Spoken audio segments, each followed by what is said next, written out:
নির্বাচনের তফসিল ঘোষণার পর থেকে আগ্নেয়াস্ত্র ব্যবহার করা কোনো ঘটনা কিন্তু ঘটে নাই, কোনো অপরাধ, উল্লেখযোগ্য কোনো অপরাধ ঘটেনি। ত্রয়োদশ জাতীয় সংসদ নির্বাচন এবং গণভোট 2026 উপলক্ষে আমাদের একেবারে নিশ্চিদ্র নিরাপত্তা ব্যবস্থা নেওয়া হয়েছে। আপনারা জানেন এই নিরাপত্তার অংশ হিসেবে নির্বাচনের পূর্ব এবং নির্বাচনের দিন এবং নির্বাচন পরবর্তী সময় মোট 8 থেকে 14 এই কয়দিনের জন্য আমাদের আসলে নির্বাচনী যে মোতায়েন পরিকল্পনা সেটা থাকবে। তার এই অংশ হিসাবে ইতিমধ্যে আপনারা দেখেছেন ঢাকা মহানগরীতে যে টহল কার্যক্রম সেটা অনেকটা জোরদার করা হয়েছে। তার বাইরে বিভিন্ন গুরুত্বপূর্ণ স্থানসমূহে চেকপোস্ট বসানো হচ্ছে, আমাদের গোয়েন্দা নজরদারিও চলছে।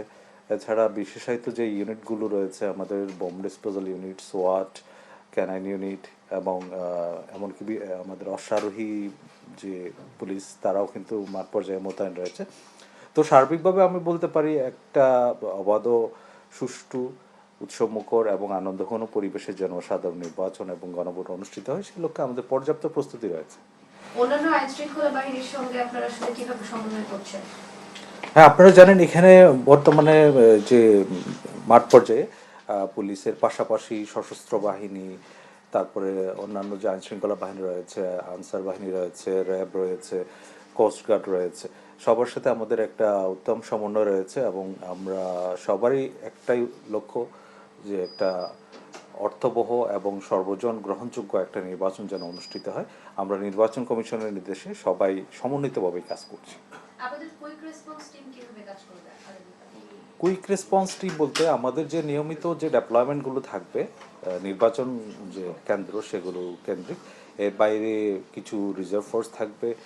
ঢাকা মহানগরীতে আমরা 8টি যে ক্রাইম ডিভিশন রয়েছে, 8টি ক্রাইম ডিভিশনের যে 8টা আলাদা করে কন্ট্রোল রুমে স্থাপন করা হয়েছে, সেখানে তাদের রিজার্ভ ফোর্স থাকবে। এর বাইরে 4টা অতিরিক্ত স্পেশাল রিজার্ভ ফোর্স থাকবে।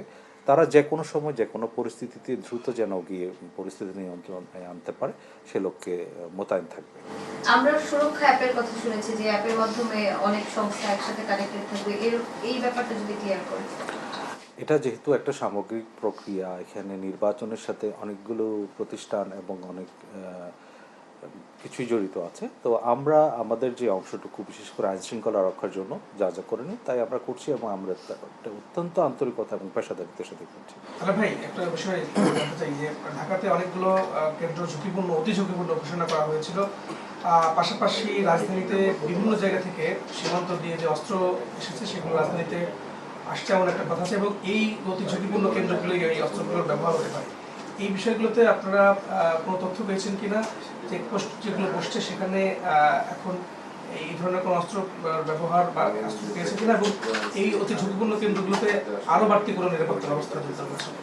দেখেন, আমরা নির্বাচনের তফসিল ঘোষণার আগে থেকেই অবৈধ অস্ত্র উদ্ধারে আমাদের অভিযান চলমান ছিল এবং এই যে বিভিন্ন স্থানে চেকপোস্ট থেকে অবৈধ অস্ত্র উদ্ধার করা হয়েছে। কিন্তু একটা বিষয় অত্যন্ত স্বস্তির, সেটা হলো নির্বাচনের তফসিল ঘোষণার পর থেকে আগ্নেয়াস্ত্র ব্যবহার করা কোনো ঘটনা কিন্তু ঘটে নাই, কোনো অপরাধ, উল্লেখযোগ্য কোনো অপরাধ ঘটেনি। তাহলে আমরা বলতে পারি নির্বাচনের যে পরিবেশটা, পরিস্থিতিটা, আইনশৃঙ্খলা পরিস্থিতি সেটা অত্যন্ত সুন্দর এবং স্বস্তিকর অবস্থায় রয়েছে। আর ঢাকা মহানগরীতে যে ভোট কেন্দ্রগুলো রয়েছে আমরা সেগুলোকে দুটো ভাগে ভাগ করেছি। প্রধানত গুরুত্বপূর্ণ এবং সাধারণ। গুরুত্বপূর্ণ ভোট কেন্দ্রগুলোতে ন্যূনতম পক্ষে 4 জন এবং সাধারণ ভোট কেন্দ্র যেগুলো রয়েছে সেগুলোতে ন্যূনতম 3 জন পুলিশ সদস্য মোতায়েন থাকবে। এর বাইরে বেশ কিছু কেন্দ্র রয়েছে যেগুলো বেশ রিমোট এলাকায়, সেখানে আমাদের 4 জনের সাথে অতিরিক্ত আরও বেশ কিছু পুলিশ সদস্য থাকবে, যাতে করে তারা নির্বাচনটা সুষ্ঠু এবং সুন্দরভাবে সম্পন্ন করে একেবারে নির্বাচন সামগ্রী ওই ভোট কেন্দ্র থেকে নিয়ে আসতে পারে। এটা তো অবৈধ অস্ত্রের কথা বললেন, পাশাপাশি একটা বিষয় বৈধ অস্ত্রগুলো জমা দেওয়ার কথা ছিল। আমরা যতটুকু জানতে পেরেছি সব বৈধ অস্ত্র জমা হয়নি।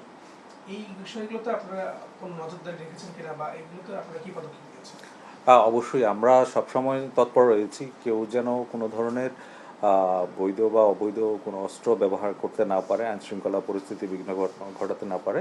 যদি কেউ কোনো কারণে আইনশৃঙ্খলা পরিস্থিতি বিঘ্ন ঘটানোর চেষ্টা করে তাহলে আমরা কঠোর ব্যবস্থা গ্রহণ করব।